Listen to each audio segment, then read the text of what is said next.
Hello everyone. It's currently 3:45 on a freezing cold morning. Far too cold to go for a walk. So I'm just kind of sitting inside bored and scrolling through the Discord. And there's some folks in there talking about creepy legends and ghost stories associated with their school. And it kind of jogged a really old memory for me, and I figured you might be interested in hearing it. In the town I used to live in, between elementary and middle school we had intermediate school, which consisted of 5th and 6th grade.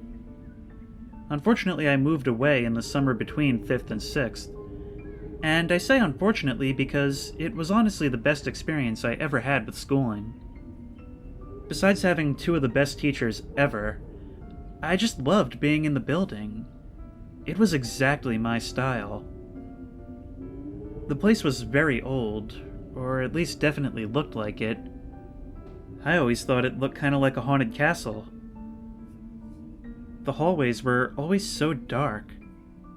The fluorescent lighting was there, but it was like it just couldn't penetrate the shadows.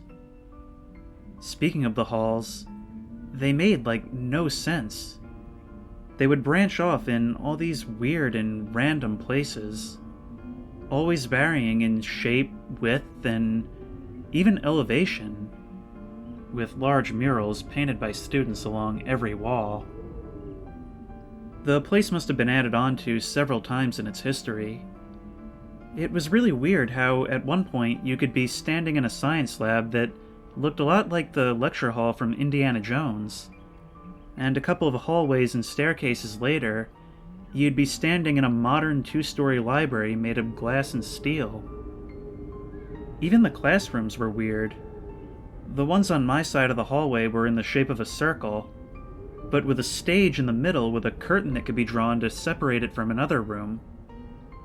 Each of these circular rooms also had its own bathroom, and since one class was using both sides, we just used one as the girls and the other as the boys. As a side note, I really have come to believe that being around interesting architecture is good for mental health. Like, remember before when I said that the hallways would randomly change elevation? There were all kinds of seemingly pointless ramps and stairs and such all over the place. And every basement room was kinda like its own basement with its own staircase. And several of those basements even had sub-basements. My drum practice was in one of them. I don't remember much about the drums, but I loved and hated that basement at the same time. But this school's ghost story didn't center around the basements, but the attic. On the top floor, right next to that old science lab that I mentioned before, was a staircase that seemed even darker than the rest of the building. You couldn't climb those stairs at all. They were blocked off by a rusty scissor gate, like you might see on the stairs of an old hotel. At the top of those stairs was the entrance to the attic. A big metal door that, for some reason, had a window in the middle of it. From the bottom of the stairs, you couldn't see through that window.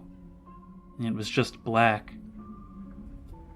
The person the building was named after, I'm not sure if she was the founder or a first principal or what, but the story went that she had gone up into the attic and was overwhelmed by the dust, causing a coughing fit that led to her dying up there.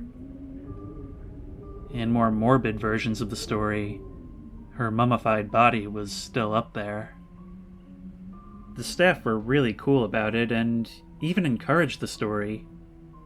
They even taped a pair of eyes onto the window to the attic door. Anytime there was an accident, like a drink toppling over or a picture falling off the wall, people would snicker and blame the ghost. It was just a funny piece of school lore. One day, a strong gust of wind from an open window caused a whole bunch of papers to twirl around the room. As we were all giggling and talking about different things the ghost had done, there was a clattering from the center of the room. We all looked over because it was accompanied by movement. On the ground, in the middle of the room, was an empty plastic bottle. Now, our desks were arranged in a semicircle, all facing the front, leaving a large open gap in the center of the room where the bottle had fallen.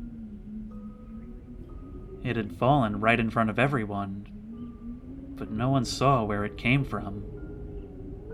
In contrast to the uncontrollable laughter from only a few seconds before, the whole class had gone completely silent.